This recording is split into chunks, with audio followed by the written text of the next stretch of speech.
ladies and gentlemen.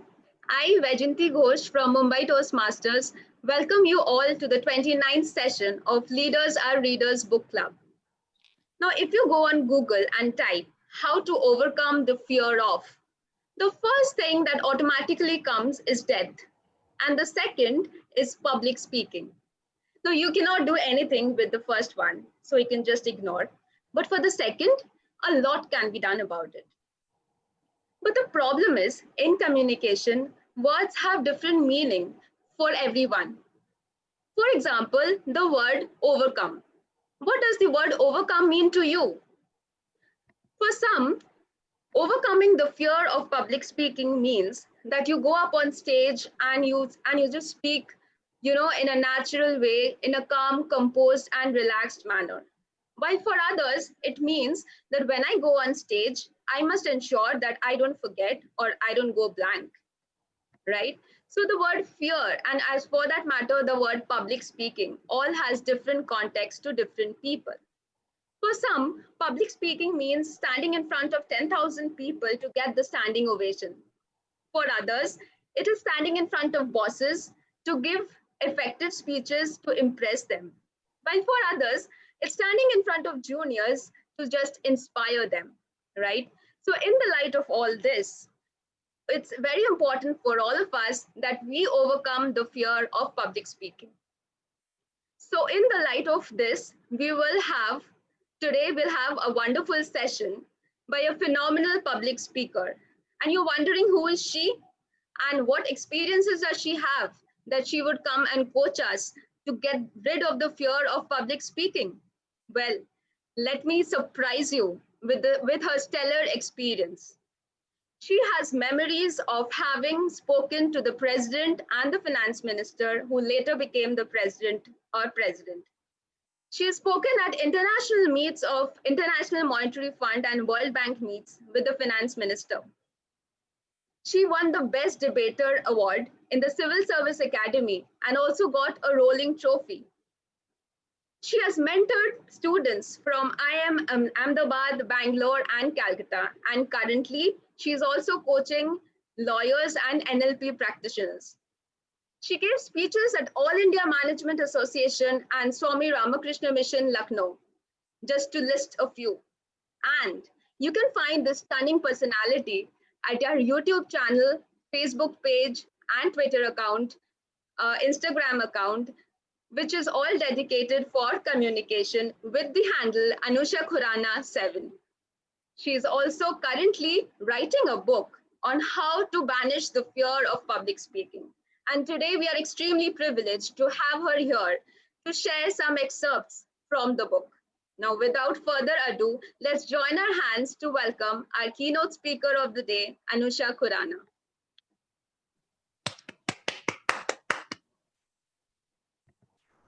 Thank you, Vaijayanti. You've given me a lot to chew on, and I hope I'm able to live up to expectations. So the topic for today is banish the fear in public speaking. Now, what I'm going to talk about throughout is not how to banish the fear in public speaking, but something else. Surprised? Well, let me explain to you. We're going to have a small presentation which I'm going to share with you. And with that presentation, you're going to realize how to banish the fear in public speaking, but how to do it is not to aim for it. That's what we are going to go for. I'm going to start my screen sharing now.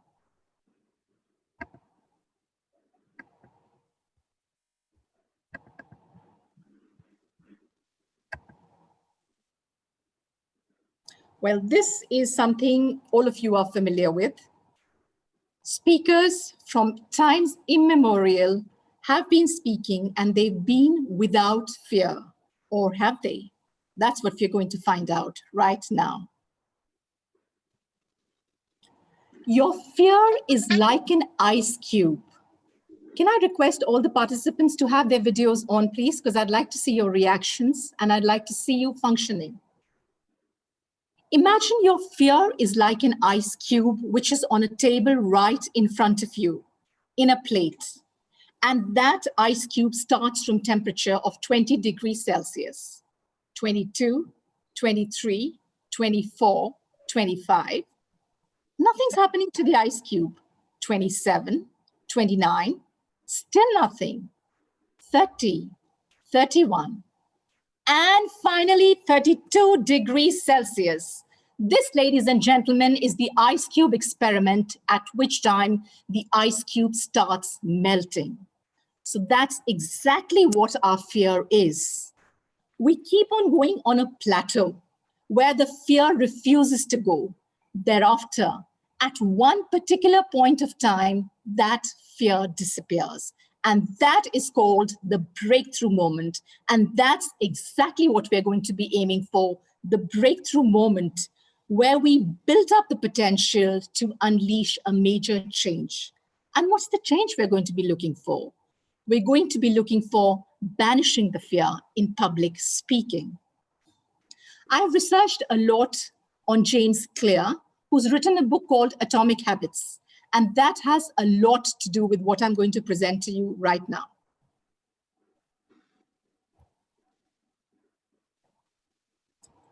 Now, he says, true behavior change is identity change. So if you want to remove the fear factor in public speaking, what you have to do is not going for an overt change, not going for a face which is smiling, not going for something superficial, but going for something real. And what is that real thing? Let us see. For a reader, the goal is not to read a book, it is to become a reader. The goal is not to run a marathon, it is to become a runner. The goal is not to get rid of the fear of public speaking. And ladies and gentlemen, that is the crux of what I'm saying.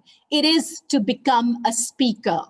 The moment you decide that your aim is not removal of fear, but your aim is to become a public speaker, that's the time you've won the battle. Can we have the people admitted quickly because they are impeding my screen, please? Power and confidence. Can I have the videos on? How many of you have heard of this lady? American psychologist and author from Princeton University, Amy Cuddy. Anybody heard of her?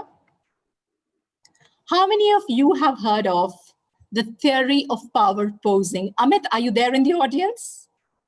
Can we unmute Amit? Yes, I am here. Amit, this is where I want you to concentrate because what you talked of was the theory of power posing. Two groups were taken. One group was told to raise their hands and say, I am confident, and to have a confident stance. The other group, called the control group, was left normal. After that, their hormones were tested. The level of testosterone and cortisol was tested. And the group which had said, I am confident, had a testosterone increase, which is responsible for your confidence. So Amit, the next time you raise your hands, you're raising them truly and surely because you are decreasing your stress hormone and you are increasing your confidence hormone. And this is based on research. Let us watch a video quickly as to what she says. Listen very carefully because she begins immediately. So can you fake it till you make it? Like, can you do this just for a little while and actually experience a behavioral outcome that makes you seem more powerful? So we know that our nonverbals govern how other people think and feel about us. There's a lot of evidence, but our question really was,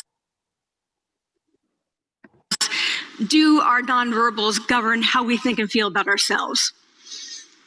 There's some evidence that they do. So, for example, when we smile when we feel happy, but also when we're forced to smile by holding a pen in our teeth like this, it makes us feel happy. So it goes both ways. When it comes to power, it also goes both ways. So when you feel powerful, you're more likely to do this.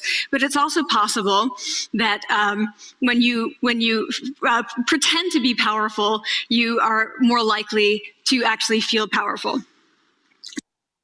This is the theory, ladies and gentlemen. Fake it till you make it. The only sad thing I find in this theory is she calls faking it. It's not faking it. It's rehearsing to be a confident speaker.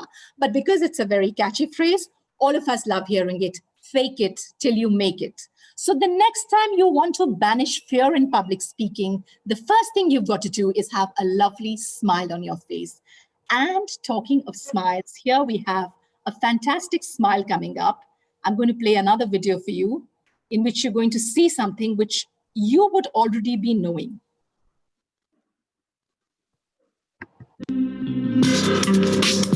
And I wasn't like that from the beginning. So confidence is something I taught myself over the years. I started becoming okay with who I am.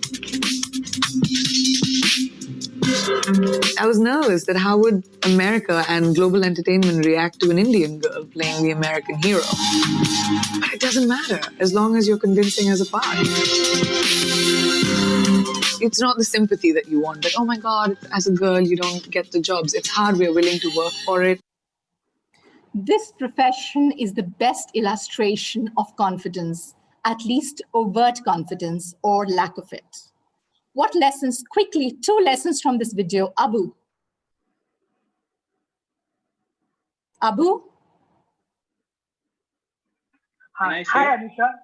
Yeah. Can you quickly give me 1 lesson from this video? Smile has to be natural. Yes, you have to be natural, and confidence is something which comes naturally actually to all of us. The only problem is we have the impression somebody from outside is going to come and teach us self-confidence. You have to be okay with who you are. You have to be comfortable in your skin, irrespective of your height or your width. Be who you are, and the world will take you for what you are. Oprah Winfrey is the best example of one of the best orators I know who is accepted for what she is. Hard work, none of us can escape that. So that is easy. All of us are ready for hard work. And last of all, recognize an opportunity. If Geeta Kashyap is here, Geeta, you recognize the opportunity, but as you say, you lost it too. So grab an opportunity the moment it comes in front of you. Now, these are lessons all of you already know, but believe me, body language is one of the biggest indicators. And if you want to judge somebody, then you follow the 4 times principle. You are 4 times as likely to interpret my body language as being truthful rather than what I'm saying. And the 7-second principle, in which you judge a person to be trustworthy, submissive, and likable in a simple frame of 7 seconds. So ladies and gentlemen, if you want to banish fear, your body language has to be trained. Amy Cuddy has to come in the picture. A quick quiz. Do leaders, you're going to answer very quickly. Paramjot, just keep on guessing. Do leaders smile more or smile less? Less. Less. Very good. Do they interrupt or they don't interrupt? Interrupt. Do they have more eye contact or less eye contact? More eye contact. Do they pace or hold their head still? Hold their head still. Okay, the right answers are in red. But ladies and gentlemen, please be very careful. This is a study done by Vanessa Van Edwards in the Western context. In our context, it might or might not be true. So take it with a pinch of salt. Can you please mute your microphones? Leaders will smile less. They will interrupt. They will have more eye contact when they speak to you, but when you speak to them, they will have less eye contact. They will stand still and they will hold their head still as they speak. So if you want to come across as a good public speaker, hold your head still, do not interrupt, have good eye contact when people are speaking to you. This I've interpreted for the Indian context. The book Vanessa Van Edwards wrote was Human Lie Detection and Body Language. This is a video on the standing positions video, which I will just give you one hint of. When you are standing, if your feet are pointing outwards or they are slanted, then you don't want to be in the room in which you are in, and you don't want to be in the company of the person you are in. I won't play this video because I'm going to be running short of time. So legs and feet are important giveaways when you are speaking. So if you're speaking to an audience, if you're standing, make sure your feet point towards the audience, not away from the audience. Watch this video very, very carefully. I'm going to risk going a little ahead of time, but I want you to see Barack Obama in action. I think he's one of the best speakers we have so far. Watch him and watch the background content which comes. Hey! Hello, Milwaukee!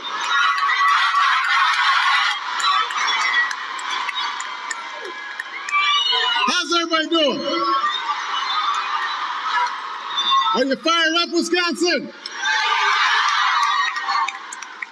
So, it is good to be back in the Midwest. It is good to be close to home. So I'm watching this. This is not the same Barack Obama that we have seen. His head goes down a lot more in that downward position. It's like a defeatist position. He's no longer that confident, head held high, arrogant type mentality. If we go back to earlier speeches. It's good to be home. See how this time he's talking? His shoulders don't dip down. He doesn't look for security into the podium. He's just standing tall and he's looking down towards the audience. If I had told you 8 years ago. As I said, it's extremely difficult, even if you're a leader, to fake body language. Barack Obama, 4 years after his presidency, was filmed and compared in the video you just saw. And in the second video, he's bending down. He's leaning on the podium. He's taking the benefit of the podium, which shows he's not as confident and as arrogant as the lady describes him to be. If you want, I'll share these videos later, but I've shared the pertinent portion. So body language is the toughest thing to school, but it's the best thing if you can learn. And one of the writers I know is Carol Kinsey Goman, who's written 3 books on body language, and she has 27 lakh hits on her website. So she is one person I would recommend to look out for on body language. Now here we have the essay and the picture exercise, which was an experiment done in psychology in the 70s. 2 pictures were taken, one of this lady and one of this lady, and they were put on essays. One lady's photograph was given to group 1, and the other lady's photograph was given to group 2. People were supposed to read the essay, and on the basis of the essay, they had to say, what kind of a lady do you think she is? Guess what? People labeled this lady as more positive, as softer, as gentler, as helpful, and this lady was given negative attributes. The catch in the whole thing was both essays were identical. So in actuality, people were rating these ladies on how they were dressed. So the next time you want to come for a public speaking launch, I think one of our participants got it very, very true. You've got to go for the halo effect. You've got to dress well. Why do you have to dress well? Because people are more likely to forgive better dressed people than badly dressed people, even if they are making the same mistake. And this is the theory which is used. You are more likely to forgive better dressed people even when they fail. We are failing in public speaking, but we are definitely talking of the presentation that we are going to make anywhere we are going to make. I'm not talking of looking beautiful. I'm just talking of looking very, very presentable and your best. Now, this is an episode in the interview room, which actually happened in a civil services interview. A guy was going to go for the interview and he fell into the interview room. Most of us would be really embarrassed, but guess what he said? Do you think he came out on top? Yes, he did. What he said was, I'm glad I fell into good company.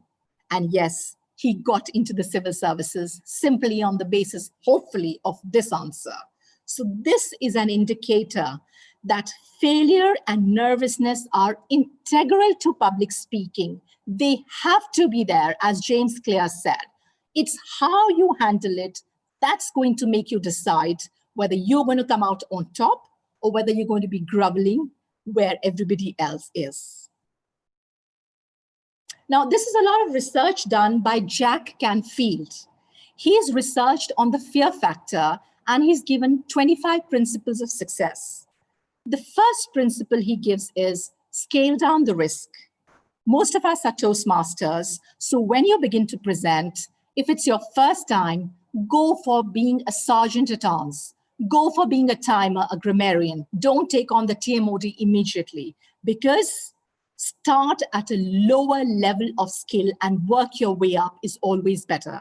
In psychology, it is proven that when you have moderate level of difficulty, your need for achievement rises more and you do better. Take on smaller challenges and work your way up. This I've already stated. Cater to a smaller audience. Initially, cater to your parents, cater to your friends. That's when, even if you're making mistakes, you won't have a problem. Those people will be accepting of you. And slowly you will learn that actually most audiences are accepting in the beginning. So you've got to catch them when they are positive towards you. This is Jack Canfield again. You have to have a very high intention. My aim is to help you out, but I am not attached to the result of what happens in this presentation. I have done everything to create the desired outcome. I've researched, I've worked hard, I've practiced, and then I've let it go. So even if my videos don't work as they were not working at the beginning of the presentation, I just let it go and leave it to what you call luck. Whatever you call it, some things are in my hand, some things are not. And that's the time you say this, and if this is not it, something better is the phrase to live by, which means slowly something better will come my way if this is not the place where it is going to be coming my way. Table topics. You have to learn something called the applause vaccination. A lot of public speakers are attached to the amount of claps that they get. The moment you finish your presentation, just switch off. Enjoy the applause if you can. If you don't get it, don't bother. This I'm teaching you for the end. For the beginning, do not come up with this kind of a notion. Another very important experiment was done by Albert Mehrabia from the University of California, and he proved that 55% is your facial expression which matters, 38% is the tone of voice, only 7% is the content. I disagree with this experiment. This experiment was done in a different context, but yes, it shows that your content is less or not as important as how you are going to be going about presenting things. Okay, I'll show you one last video. How much time do we have? I'm not able to see the screen. In our bodies. Ladies and gentlemen, as an outsider, today I propagate Organica. Together for a more organic world. Organic consumer products. I don't need to define them, but I'll just, for the benefit of any one person who might not know it, run through it quickly. Products made from materials produced by organic. Quickly, can somebody tell me what was wrong or what was negative in this video? Vajayanti. The lady in the presentation was hiding behind the podium and she was reading out. It's most important not to hide your body language. Come out if you can, or at least move out from the podium. There are lots of other mistakes. We'll discuss them at greater length. I really wish we had more time because I do this kind of presentation over a period of, a whole day. Anyway, how much time do we have, Vajayanti? Guys, so we'll have a 5 minutes question and answer session right now. 1 second. No, we'll just let me just wind up then. I'm going to wind up and then we'll have the question answer session. I had some activities. We won't be doing that. Can you guess how many styles of speaking exist in the world today? 1, 2, 5, 7.7. Vajayanti, guess. Just guess. 5. 7.7 billion styles of speaking. Every individual has a unique style of speaking. No one individual can ape another. Ladies and gentlemen, you are a unique selling proposition. Don't mix yourself up with anybody else. So here I come to the positive obituary where we bury our fears, any kind of fear that we have. Just, can you put on your videos, please? Because this is the ending of the presentation. Can I have all the videos on, Param, Abu? I'm going to read out, and in the end, Abu, please have your video on. I'm going to ask you to repeat after me. Please do repeat. Not from here, when I tell you to. Yes, from today, from now and from this room, you will be conscious, you will be aware, and you will strive. Because you know, the power of speech, the power of convincing, and the power of articulating comes slowly but surely. Please repeat after me. Yesterday was a dream. Yesterday was a dream. Tomorrow I have not yet seen. Tomorrow I have have not Not yet seen. So let me in this moment be. So let me in this moment be. Yes, I am confident. Yes, I am Confident. confident. Yes, I have the power. Yes, Yes, I have the the power. power. Yes, it is within my reach. Yes, it is within my reach. Reach. Because no one can be me. Yes, No one because can no one can be me. Because no one can be me. Because No one can be me. Thank you, ladies and gentlemen, for being a wonderful audience. I had to literally run through my presentation, but I hope some use came through the presentation. I'm open for questions. Anusha, hi. This is Vibhor. Hi, Vibhor. Hi. I have two quick questions for you. One is that you mentioned that leaders should not smile more. I mean, they usually smile less. So my question is that by smiling less, would they be able to connect with the audience or to the people whom they're leading, right? This is the first question. Second is that it was mentioned that they stand still.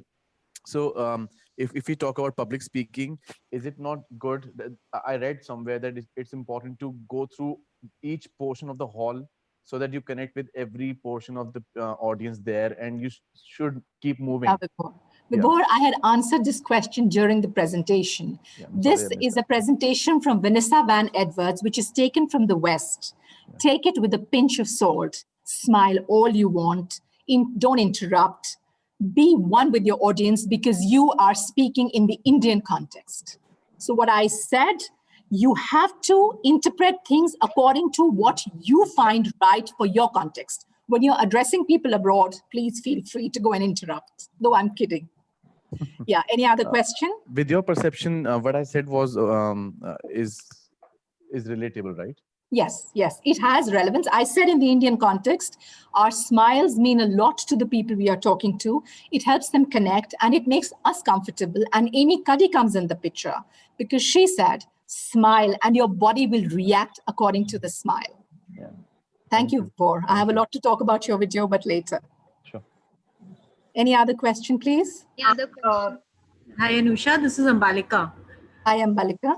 So I have a question that there are times when we are in a room or maybe we are working with someone and because they are powerful leaders, there are times we start getting influence and start aping their styles. Yes. So how do we put a check on ourselves so that we retain our character and not ape someone? Yes, I am confident. Yes, I am unique because no one can be me. That's what you have to remember. You learn. There's no problem in picking up the positive points from other people. But don't try and talk like Obama. Don't need to talk like any other person because your own style. You just pick out the shortcomings which are there in your style and improvise that. Ask your audience, ask your friends, criticize me, and pick out the points which you can change for yourself and retain. Even if you try and ape, you will still be the most unique person you are because you will be you. So you just cannot ape anybody. Otherwise, everybody would be a fantastic speaker. I hope that helps. It does. What I understood is that one has to be conscious, because this is actually, I find it a put off when I see someone aping, but it happens unconsciously. So it's about being more conscious about myself, I guess. Balika, if people can ape well, that's also a compliment for them. You know, to be able to ape somebody well is also something which is very cool and very impressive. But in the long run, it doesn't help. You don't get your own stamp of individuality, which is really important, I feel, for any speaker. Anusha, time off. Time off. Okay. For question and answer session. Thank you. Okay, so let's get ready for the next session of the meeting, where Meenakshi Malhotra from South Delhi Toastmasters will give us an impactful storytelling session. All yours, Meenakshi. Thank you so much. Good evening, everyone. Well, I'll talk about a story which is written by myself, just to set the context. The name of the story is The Black Promise. Life is a comedy for those who think and a tragedy for those who feel. Pankaj and Neeraj were both my schoolmates. All three of us have always been together since the 6th class. Pankaj was the most handsome among us, who had an excellent family background and support. His father was a minister in external affairs, and we enjoyed all the attention we got from girls and teachers because of being with him. Even if Pankaj would not attend school, principal would think twice to make any action against him. Neeraj was the most hardworking and antagonist among us. Neeraj loved the school and sport. Other than me, bat and ball were his best friends. And I, Deepak, was neither exceptionally popular nor talented, but at least best friend to both of them. They both were so close to me that I never tried to find out who was I closest to. As the school days were ending, we all were worried that our friendship would also come to an end. We knew that days ahead in the corporate world would be full of responsibilities and would not be easy. Pankaj was most relaxed among us, as he knew his father would set him something or the other for him. He would often say that I would set up a business and would employ both of you. As the time passed by, we all joined corporates. Everyone faced different sort of challenges in life. Neeraj was brainy and hardworking. It was very difficult for him to follow his manager's instruction. We all met after a year and observed we all were pissed off from the corporate world and did not enjoy it. Over our meeting, Pankaj shared that he's about to start his own business and he wants to join his business as he arranges the finances. I took a back seat. I loved our friendship. They both were the only friends I had in my life. Neeraj said, Deepak, stop thinking too much. Nothing will happen to our friendship. I replied, I want to be partner in the business, but considering our relationship remains the same. What if this business takes away our friendship? I don't need that kind of money. Neeraj said, see Deepak, business is a very good idea. Our relationship is the most secure thing we all have in our lives. You should be least worried about it. Pankaj has the capital to get us settled in. It's not like a serious favor to any one of us. Pankaj replied, look, both, we should be proud of our friendship. As far as setting us up, that would be just for the initial capital. The network, contacts, everything would be your hard work and the contribution in the business. I looked at both of them with a bit of ease, but somewhere, something was not right. Over the years since then, I regret saying no. I wish I would have been there earlier.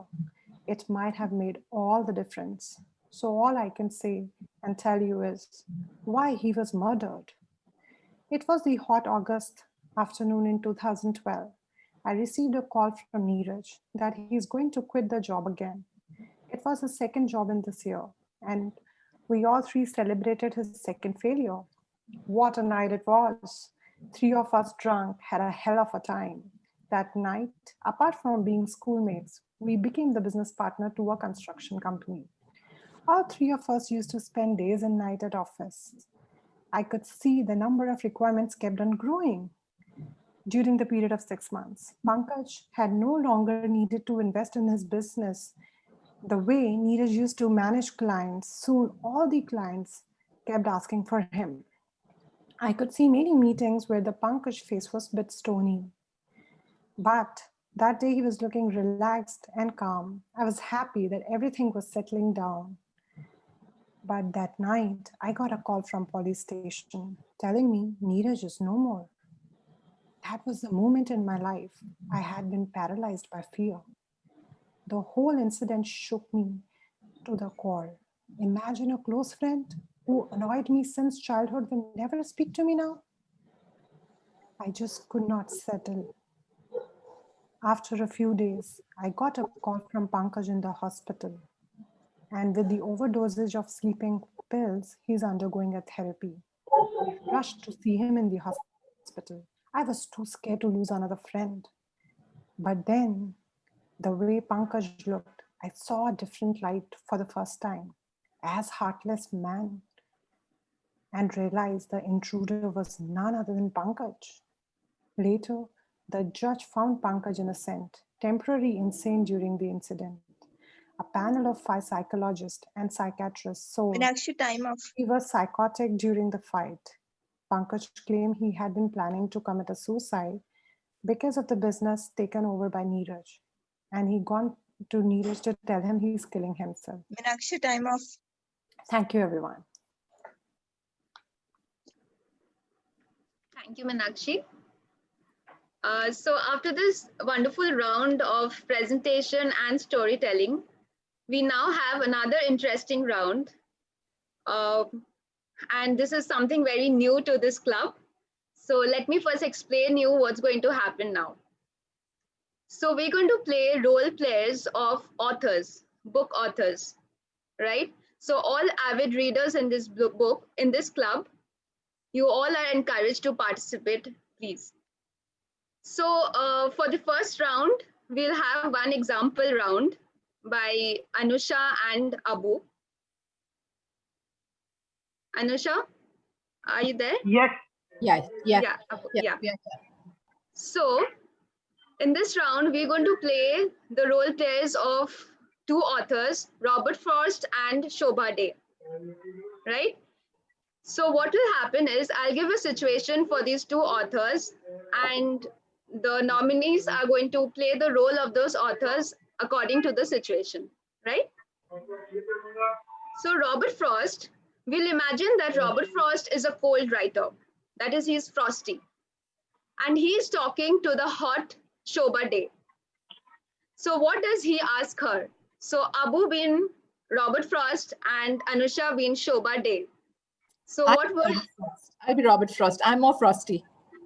Okay. Okay.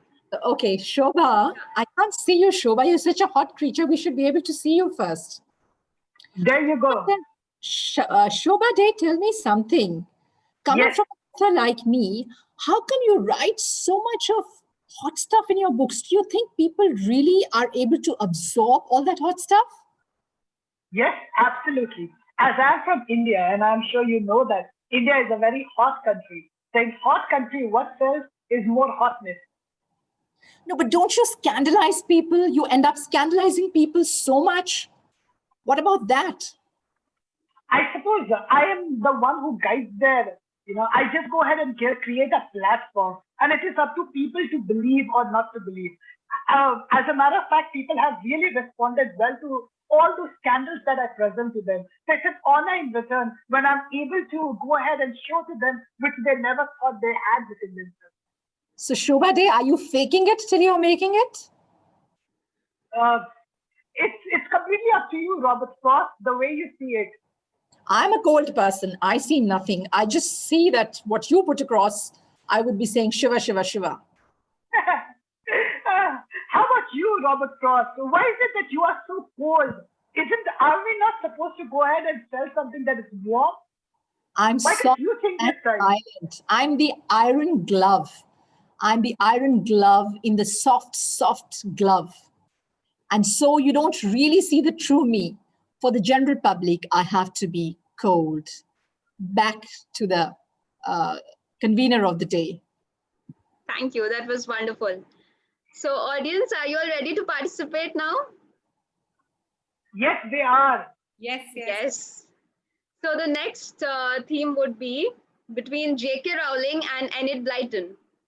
So any nominees? Let's have Geeta Kashyap and Yeah, Amrit. sure. Amrit is here. I don't see her. Amrit is not there. Okay, so anyone else for this? I'll select Enid Blyton. Yeah, sure. And for J.K. Rowling, come on, I'm sure we have lots of Harry Potter readers here. What about Yashika? Yashika, are you there? Yes, I'm there with not a Harry Potter reader, so don't consider me for this. If it's not a problem, I can play J.K. Rowling. Yeah, sure, Jatin. Thank you so much.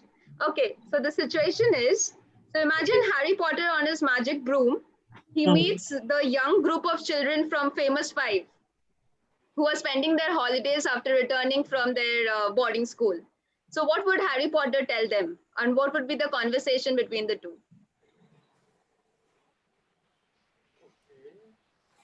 So Geeta ma'am, you are Harry Potter and Jatin, you are... Jatin is Harry Potter. Okay, Jatin is Harry Potter, okay. Yeah. So I think the Famous Five can start the conversation. So I really loved my children. I love the Famous Five. I love the adventures that we had been going to the Lonely Island. And somehow, I don't know, I am not appreciating. I don't appreciate the magic and the broom. It is much better when we go to the Lonely Islands and let the imagination work. That was far more better what we had. And catching the smugglers, catching so many thieves by going and a lot of mysteries that I came across. That was much more wonderful than the magic broom. I somehow don't appreciate the magic broom. Jatin, she's accusing you of not being imaginative. Okay. So I do agree sometimes. I mean, it's all your perception. What do I mean, but I don't know why you don't like magic. And I mean, don't you? I mean,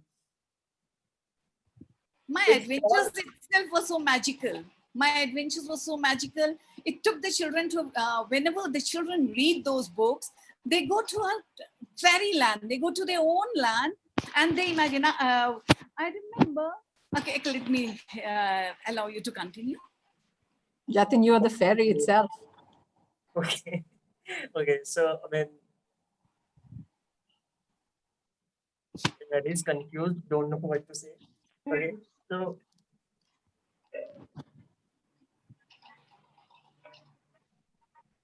when I was a child, yes,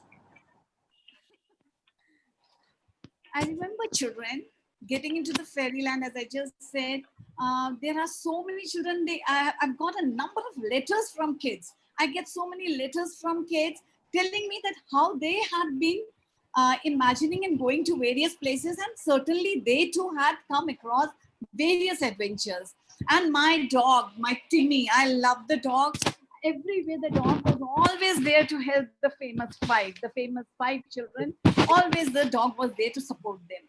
I love, and let's see what your broom can do, whether it can be of any competition with my dog, to my Timothy. okay. So, can you 5 kids or take you at any place you want to go? But my magic can do that. Can your broom, can your skill, what happens if somebody's coming at your place on your earth and doing anything which is alien, completely alien? You can't even fight with that thing with your missiles or anything like gadgets you have. But I can do that with that thing. I can just snip off my finger and I'm on another place. I can save myself from a bullet. I can hide myself anywhere I want. Can you do that with your skills or talent, what you have? I don't need what to mysteries you have? Time's up. Thank you so much. Next guys. people, please. Okay, thank you. Yeah, the next speaker, Haritosh and Shraddha. I can't see you guys. Can you see me? I'm the only one with the golden background. Yeah. And I'm the only one with the yellow, yeah, the brighter one. Shraddha, you're there? Yes, I'm here. Yeah. So this is between Sydney Sheldon and Jeffrey Archer. So who is going to take Sydney Sheldon? Haritosh? I can take that, Sydney Sheldon. Yes. Yeah. Okay. So as you know, Sydney Sheldon, he writes action and romantic stories, and he is interviewing Jeffrey Archer, right? Now, Jeffrey Archer writes movies of unimaginable endings. So Jeffrey begins with his famous book that when someone has stolen your money, you must get it totally back, not a penny more and not a penny less. And to this, Sydney laughs off and tells, there is no money in romance. So what does Jeffrey say? What does Jeffrey tell Sydney? Well, I think if there's no money in your life, romance will fly out of the window. So it is the essential of life. In it is being practical, and time is money, and money is time. So Jeffrey, what you're saying is that if you have money, you don't need love, you don't need relationship, you don't need some drama in life. Just go earn money and then just sleep. See, money, I think money dwells relationship, right?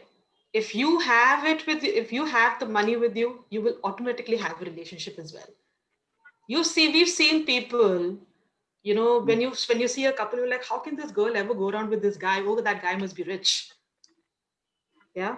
So that's a good point, Jeffrey, but I must contradict you because what I've seen is based on, we don't base people on their economic basis. Even if somebody is little bit poor, but if they are in deep love and they care for each other, they may get a good sleep in the night. So, I mean, money can give you good bed and cushion, but do you really think if you do not have, what if you are alone in a big golden fort and there's nobody to love and care for you? How would you really live? Time up. Thank you. I would like to just conclude there. I would just like to, Yeah. I'd like to conclude there that even if you're alone on that golden fort is because you have money. Okay. The last round we have between Meenakshi and Mandakini. Yes? Yeah. So Hi. this round, hi. So this round is between Chetan Bhagat and Vikram Seth. So Chetan Bhagat, as you know, has written books on 2 states, which has led to the famous movie of 3 Idiots. Now meets Vikram Seth, who is looking for a suitable boy.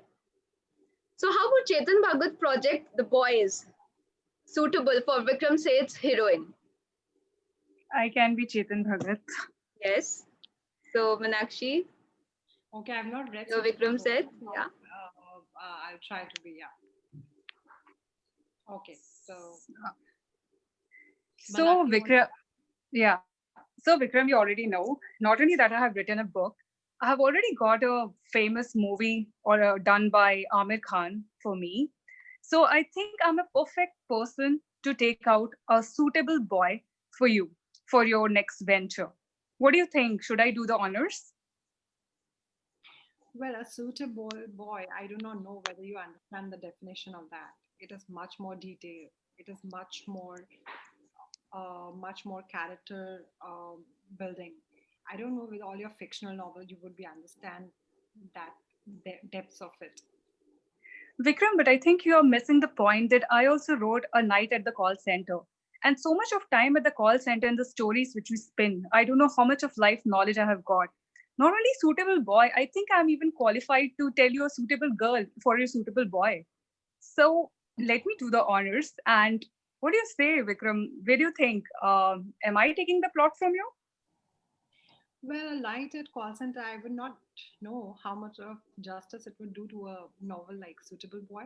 But I would like to understand what is the definition of a suitable boy as per you, Chetan. Please go ahead. It is somewhat a crossover between Arjun Kapoor, which you saw in that movie with Alia Bhatt, I forgot the name, which was again penned on my novel. And then again, Three Idiots, Amir Khan. So I think a suitable boy is somebody like the main character of Three Idiots who goes after his passion and goes after his passion without thinking much on the money and does great for the society. And that's what I define a suitable boy as. All right. Yes, two. Time off.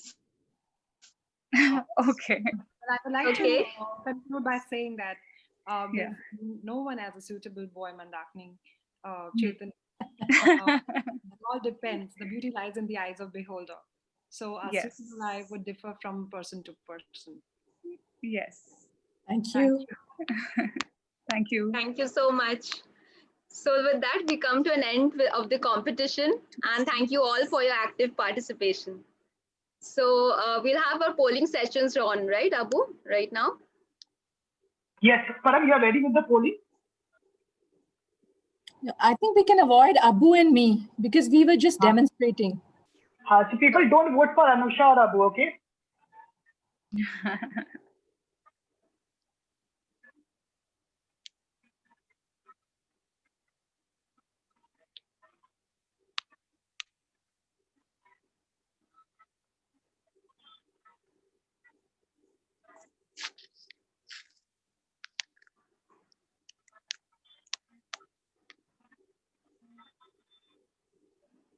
Seven more votes required. I'll close in another 10 seconds.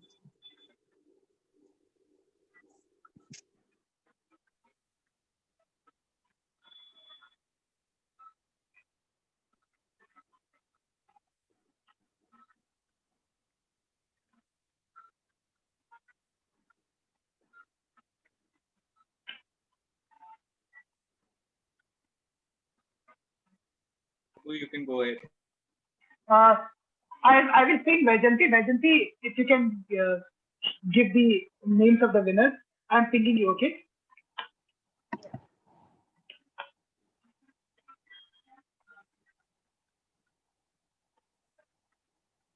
Okay. So the winner of this competition is Haritosh versus Shraddha. Congratulations, both of you. Congratulations. That was a lovely competition. And with this, I would hand over the stage to Anusha once again. Yeah, thank you. Thank you. This was a lovely session and creativity was at its peak. Shraddha, I don't know whether money won the day or whether it was love which got ahead. But in the videos that I got to see in the pre-session for our keynote speech, they were wonderful videos which were really made with a lot of effort. And I found each video was absolutely $1 million worth because each individual had put in a lot of effort. But if I had to pinpoint one person, I would quickly just, if I can remember, one of the funniest videos which was put forth was that by Sudeep Khanna. Sudeep Khanna gave a video in which he talked of jumbling up the answers to different questions in a school assembly. So Sudeep was the winner on the funny side. And on the serious side, I would be nominating Geeta Kashyap. Thank you so much for the lovely videos which were made. They were intense, they were valuable, and a lot of you got the answers for the session today through your own general knowledge. So what I feel is that what I brought out today was just the fact that what we already know is encapsulated in research. And once you know what you're doing has been researched and been verified, then you're more confident of what you're doing. So I hope the session today held value. Congratulations, Sudeep, and congratulations, Toastmaster Geeta. With this, I have the privilege and the pleasure to announce Dr. Bindia, who is our next keynote speaker. Abu, can I hand over the stage to you for a minute to just give a small introduction before she comes on? A little introduction about her.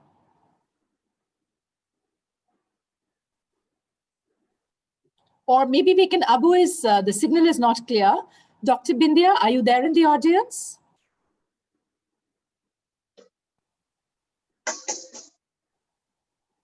Dr. Bindya is going to be our next keynote speaker.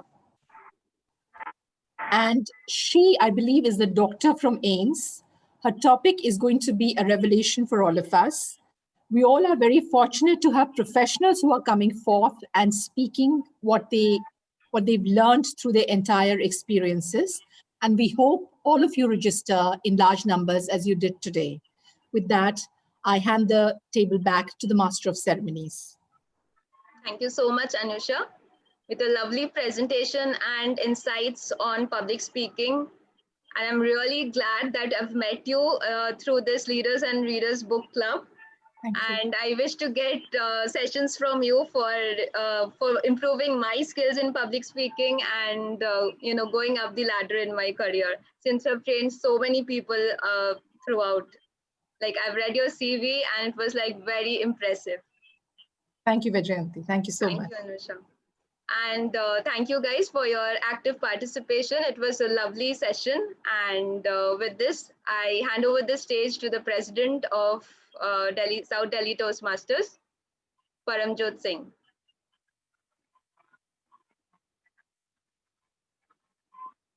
So I'll go ahead and I'll conclude on Paramjot's behalf. Thank you so much, people. It's been a wonderful, wonderful session. A lot of people, kudos to a lot of people.